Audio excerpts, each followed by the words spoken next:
Hi, and welcome to the August 2025 Bourne Review. I'm Susan Barlow. Well, they did it again. Congratulations to the Bourne Braves, the 2025 Cape Cod Baseball League champions.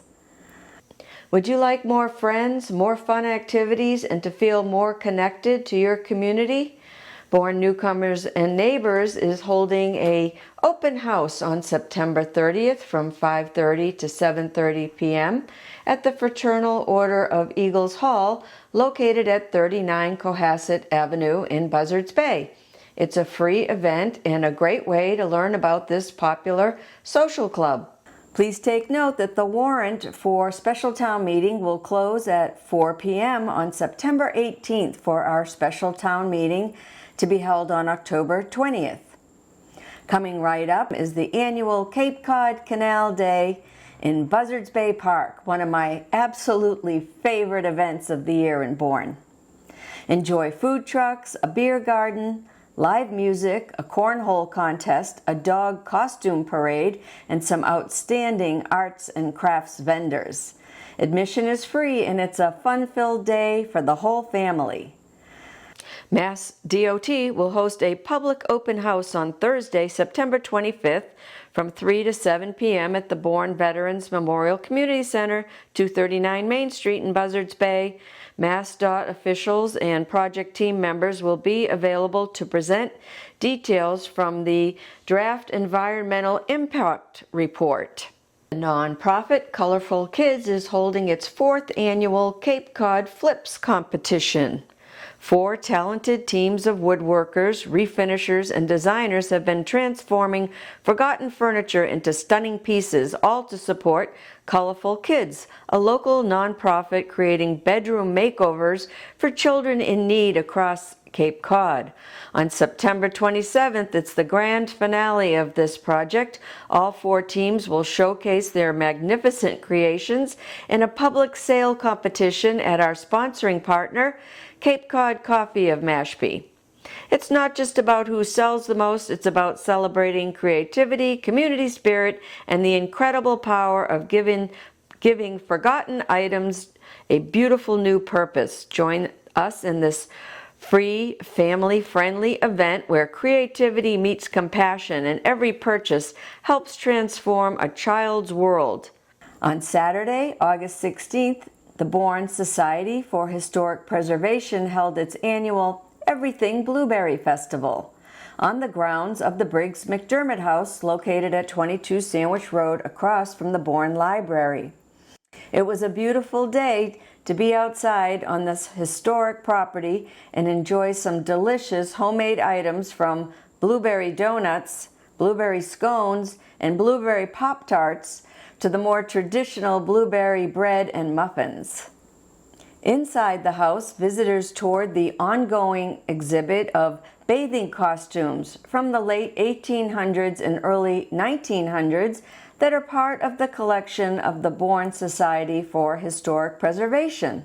If you look at the poster here, it shows scenes, Roman images, and the women in those images have on bikinis. So something happened between the Roman and Greek period, and we ended up in the late 1800s, early 1900s, where we have bathing dresses for women, and they really, covered them up.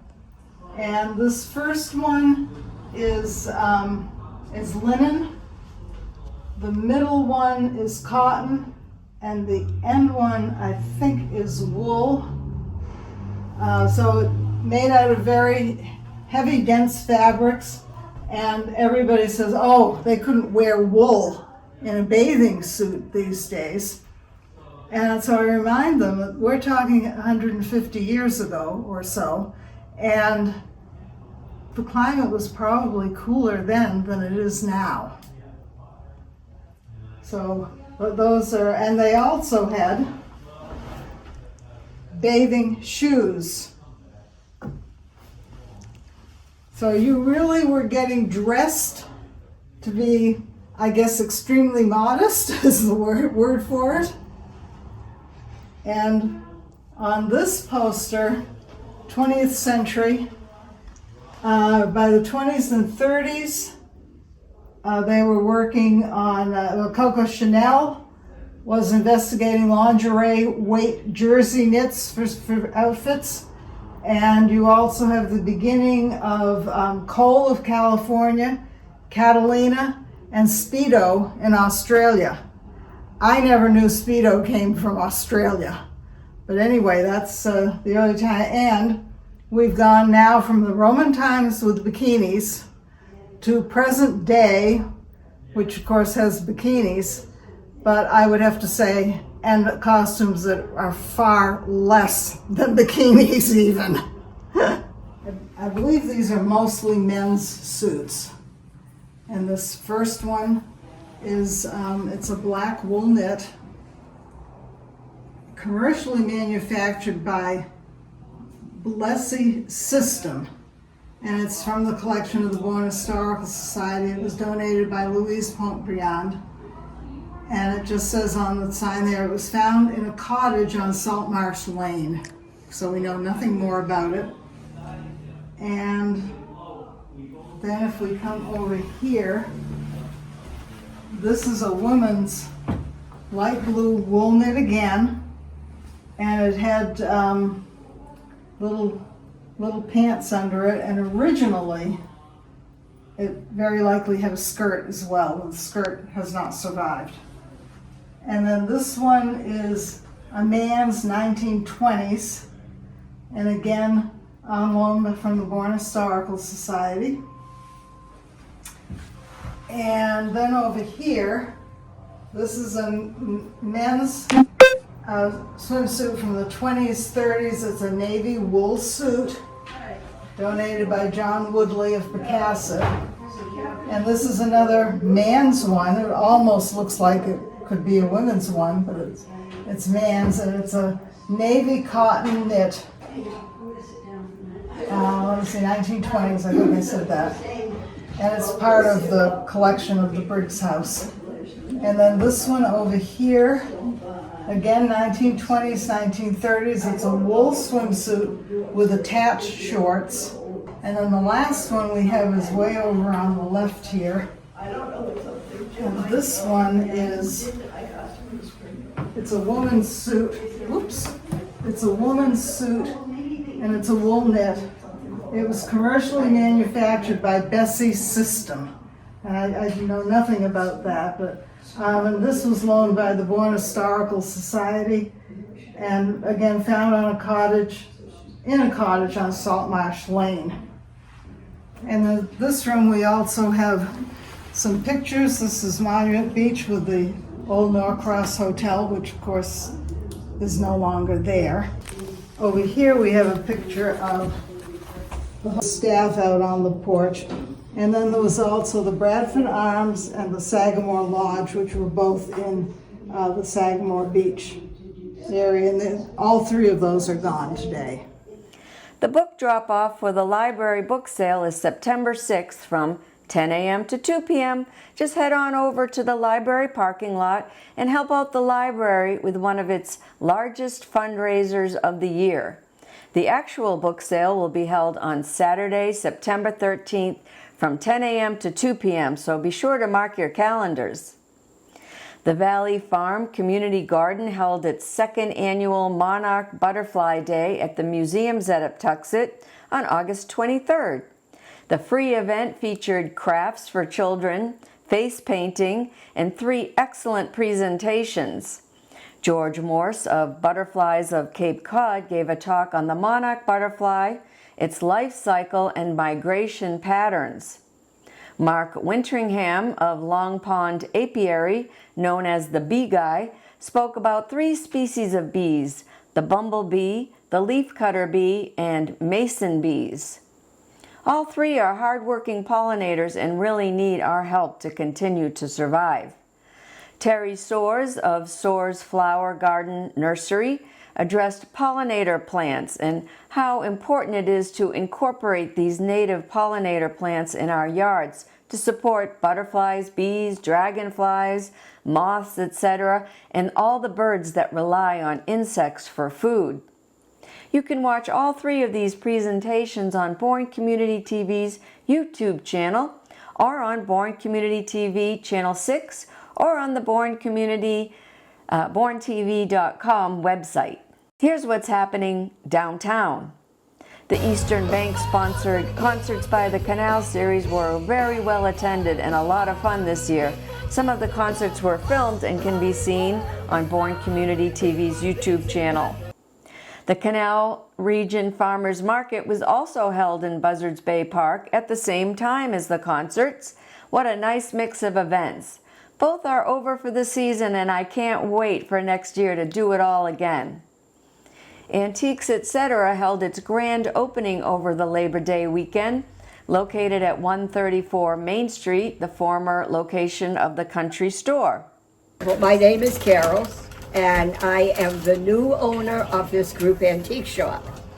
We have 21 very good, reputable antique dealers in here selling their wares. Our grand opening is Saturday, Sunday, and Monday. Our hours will be 10 to 6, closed on Mondays. We've got a great selection of glass and china and pottery and linens and prints and clocks and just about everything. A ribbon-cutting ceremony will be held on September 24th at 11 a.m. for the new Cape Cod Billiards Academy, located across from Buzzards Bay Park in the former Seekers Shop. Developer Halim A. Chuba of Dartmouth is creating a hill behind the new Save-On gas station and Grill and More restaurant at 340 Main Street, just off the Buzzards Bay Rotary. The hill is to give a nice vista for the proposed 17 townhouses and 12 duplexes, 4 of which will be affordable housing. The Planning Board approved a new design for a 2-story structure with 4 apartment units to be built at 140 Main Street, formerly the Azek's Shoe Store location. The plan was originally designed as a 3-story mixed-use structure with retail on the first floor and 6 apartments above. The National Marine Life Center, located on Main Street adjacent to Buzzards Bay Park, is currently unoccupied as it undergoes major renovations. The entire staff resigned and left the facility on June 13th in protest of organizational leadership and workplace culture. There have also been several resignations from the board of directors. The facility is now focused on renovating the Discovery Center and installing new life support systems for 2 large rehabilitation pools. Between 2004 and 2022, the center treated approximately 1,000 turtles and seals. The National Marine Life Center and the Marine Mammals of Maine facility are the only 2 centers on the East Coast that rehabilitate seal pups. The center hopes to hire staff and volunteers for its reopening in November or December of this year. Be sure to check out the farm stand on Main Street, located between St. Peter's Church and the old Bourne Police Station. It's now open 7 days a week. We've had some delicious corn, peaches, tomatoes, peppers, etc. from the stand. Thank you so very much for bringing fresh food to downtown. Here's an update on striper fishing in the canal by East End Eddie Doherty, a retired Massachusetts court clerk magistrate appointed by the late Governor A. Paul Cellucci, author of 7 Miles After Sundown, about surf casting the Cape Cod Canal for striped bass. So welcome to another canal fishing report. We're here in the east end of the world-famous Cape Cod Canal, where it goes into Cape Cod Bay. There's an east tide this morning, a dropping east tide, and I say it goes into Cape Cod Bay. It's going into Cape Cod Bay now because it's an east tide, but when it turns, it'll be coming out of Cape Cod Bay on the west side. So fishing would have to be described as disappointing in the month of August. The whole season, really. There's been some good days. Some guys have had some success, but overall, the fish have been harder to find than the Epstein list. It's been a terrible, you know, it's just, nobody knows why, because, you know, there's a lot of bait still in the canal. And usually when there's not many fish, it's because there aren't any bait. But we've got a lot of mackerel, especially in the East End. It's loaded. Guys are catching mackerel with sabiki rigs intentionally, but they're also catching them by accident, just reeling in their lure and snagging mackerel because they're so thick. And there's silver sides, there's rain bait. Rain bait, of course, is the very small fish that when they come to the surface, it makes a little disturbance. It kind of looks like raindrops hitting the water, hence the name rain bait. And there's a lot of pogies. The pogie has 3 names. Around here, most people call it a pogie, but they're also called bunker and menhaden in most other parts of the country. And that's a primary forage food for stripers and bluefish and other predatory fish. So we have a lot of bait, but the stripers don't know about it yet. But anyway, so just to refresh everybody's memory what a slot is, some people have been catching slots. A slot is a keeper that's 28 inches to less than 31 inches. Anything smaller than that or bigger than that, you have to throw back in the water. Or I should say put back in the water very gently. So amongst the success that we've seen was Henry Gorby from Hanover. He caught a 35-inch striped bass on a Guppy Jobo on a topwater bite. Guppy Jobo is the company owned by Wayne Hess, the local guy who's a great guy and a great fisherman and a great lawmaker. Justin Chef Winters, who's a great chef, worked in a lot of restaurants. He's from West Barnstable, and he caught a couple of striped bass who were just shy of slot. Slapshot Scotty Ewell picked a couple of slots off the bottom with a diamond jig, which is a very effective lure. Mark the Preacher McNeil reported 7 schoolies that landed up to 27 inches, and it was on a SP minnow, a very effective lure. And that went on until a seal showed up and spoiled the party. Once the seal shows up, the fish scatter. And guys fishing with cut bait started doing pretty well. I stopped my bike to say hello to the Almeida brothers one day, and within minutes, Westport Jim and I were watching his brother Mark reel in a tasty 18-inch black sea bass. They were both chunking with cut max into a west dropping tide. Sterling Silva Alavachi was chunking into a west ebb tide, and the Onset resident caught 4 black sea bass up to 6 pounds. The biggest one was 6 pounds and 17 inches. Joe Triolo was chunking into an early rising east tide, and his circle hook was holding small pieces of mackerel. His sinker was holding his rig close to the edge of the canal because the current, whenever you're fishing on the bottom like that, if it's not slack tide, it's going to move your rig. And so he was close to the edge, and he caught a 33-inch striped bass. So Bull McKinnon, one of the best fishermen in the canal, continues to catch striped bass, and he landed 3 bonito on epoxy jigs. Keith OFD Dacey, Pride of Dorchester, he caught a 32-inch striped bass with a 5-ounce Green Mac Fish Lab on an early breaking tide. Glenn Lucky Cigar Lindsay dropped a couple of big bluefish with his 3-ounce Green Mac Savage Sand Deal. The first one I think was bigger than the second one, but the second one jumped out of the water 3 times, doing a dance like a topping on the surface, and then on the third time the fish jumped, it shook the hook out of his mouth. Joe McNamee from Attleboro just the other day caught a nice 33-inch on his homemade white bucktail. I said, Joe, what brand name was that bucktail? He said it was a Joe jig, because he makes them himself. So until next time, catch a big one. Want your nice canal catch mentioned? Email the details to eastendeddie789@yahoo.com. Now for our top story. What will be the fate of the 6.5-mile proposed Bourne Rail Trail?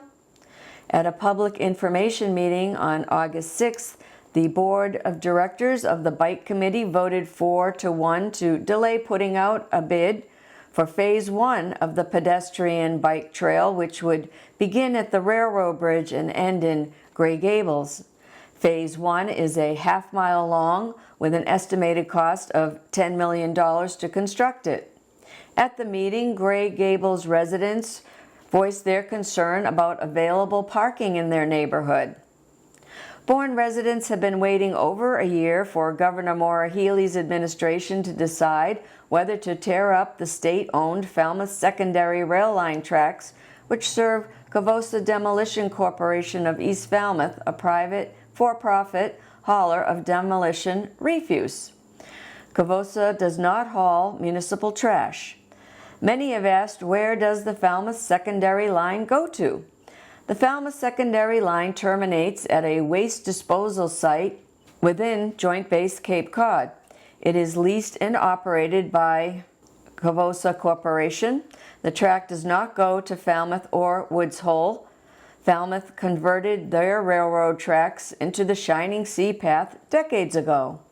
The 6.5-mile pedestrian and bike path would run north and south along the beautiful Buzzards Bay coastline and is part of a project called Vision 88, an initiative that aims to connect a network of 88 miles of multi-use paths and bike trails spanning the entire Cape from Woods Hole to Provincetown. The military does not use this track, and it has not been used by the military since World War II. The track would not be part of any future commercial rail service, as the Army Corps of Engineers, which controls the railroad bridge, has unequivocally stated that it will not increase the number of times the railroad bridge is lowered. Their primary purpose is to assist maritime use of the Cape Cod Canal. Removing the Falmouth secondary line would not hinder the Cape Flyer commuter train. The Cape Flyer travels over the railroad bridge and turns to run along the canal with a stop under the Bourne Bridge. On August 27th, the Friends of the Bourne Rail Trail gave the following statement.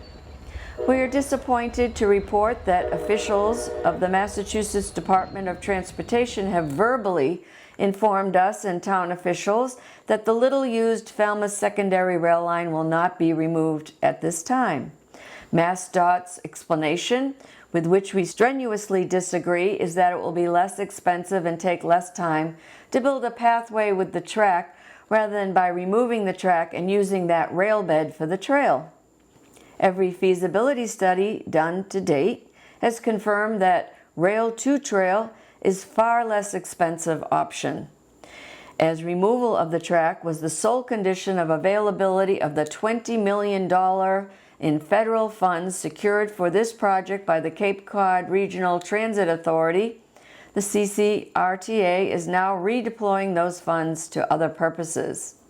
In addition to the loss of that critical funding, the decision to retain the track means that the only way for this project to go forward at this time is with a rail with trail design. It has long been the conviction of the Friends of the Bourne Rail Trail, as well as its key supporters, including Congressman Bill Keating and the late Tom Cahere, the Cape Cod Regional Transit Authority Administrator, and the Bourne Select Board, that the only realistic way for the pathway to be built is as a rail to trail. This is best evidenced by the $10.1 million price tag for the half-mile rail with trail, which is Phase 1 proposed by MassDOT. Despite this setback, the Friends of the Bourne Rail Trail remain fully committed to doing everything in their power to extend the Shining Sea Bikeway by creating the Bourne Rail Trail. They give thanks to all who have supported this effort since as far back as 2016. Here's an update on town services.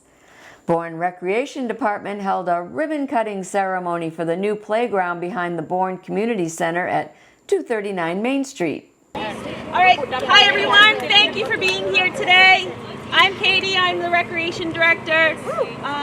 I want to thank you guys for being here for such a monumental start to really great projects at our community center.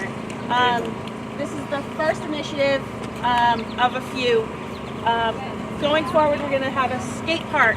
We're working on a new basketball court, and all thanks to the Capital Outlay Committee, the Select Board, the Community Preservation Committee, and of course the Recreation Committee here with me today. We have our Bourne Rec kids here today. Yeah. Say hi. Bourne Rec Summer Program. So this project was made possible by community preservation funds and supported by the residents of Bourne. So I want to thank everyone for being here. This is a great occasion. Thank you to Pecasset Country Market. Yeah. They donated freeze pops to this event today, so we can feed these hungry mouths. We also have Mackay Hawaiian Shake Ice here. Thank you, Mackay, for being here. Thanks, Elizabeth.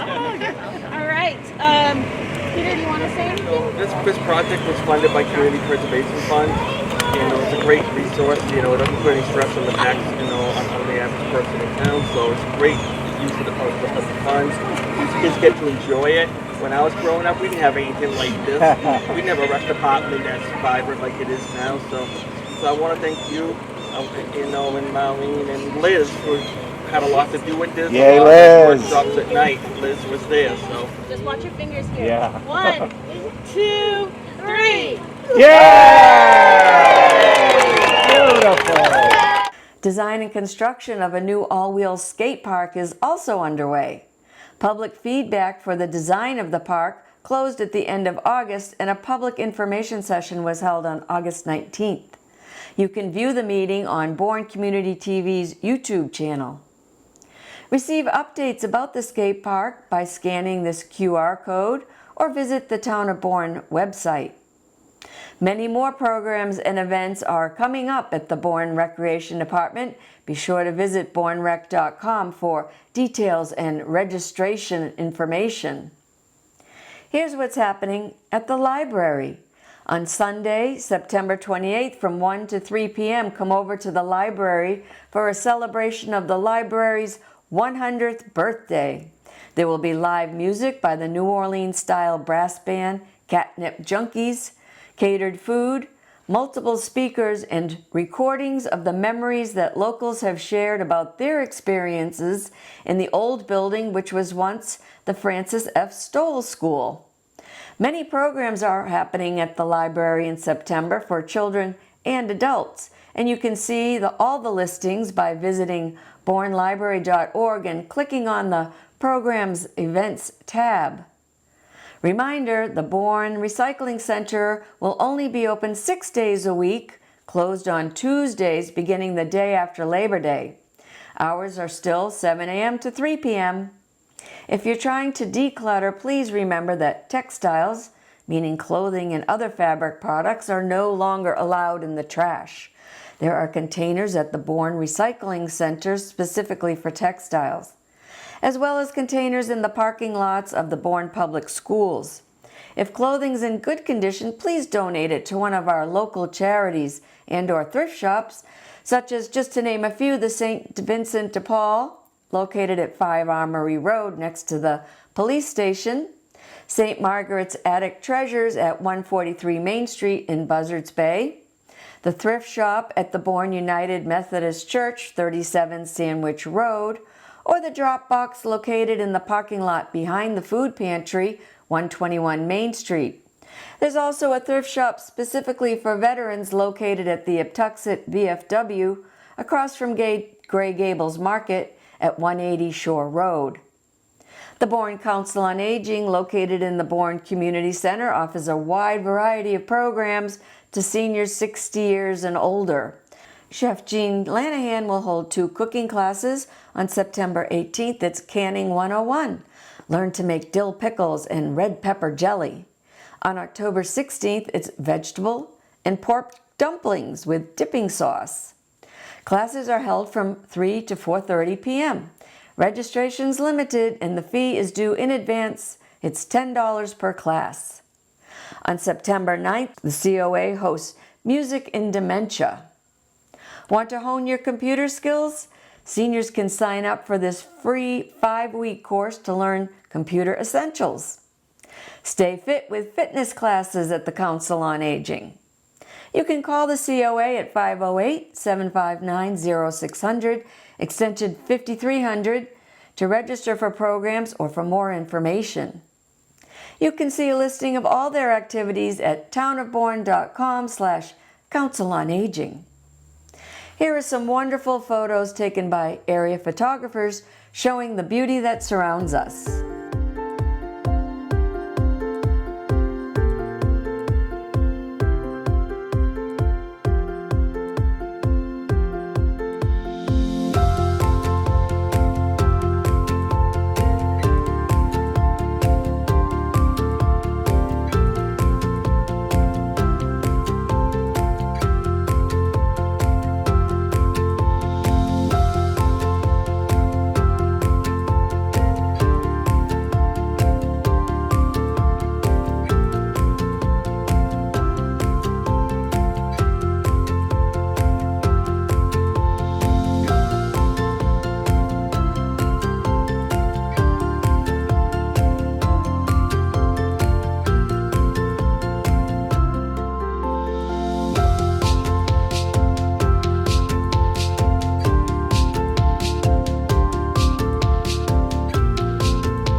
Here's a look at the calendar.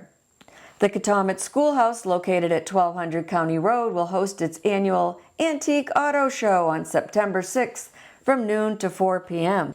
Also on September 6th at Mashpee Commons is Seaside Le Mans Formula One style kart racing, a free family event with music, food, and activities for kids. All proceeds benefit the Cape Cod Healthcare, Cape Cod Theater Company, Cape Kids Meals, Fishing for the Mission 22, and Parents Supporting Parents. The Atuxet Garden Club of Bourne will hold its first meeting of the season on September 8th at noon at the Bourne United Methodist Church. The presentation, entitled Grow Green, Feed America, locally will focus on the Valley Farm Community Garden and how it supports our Bourne food pantry. Non-members are welcome with a $5 donation.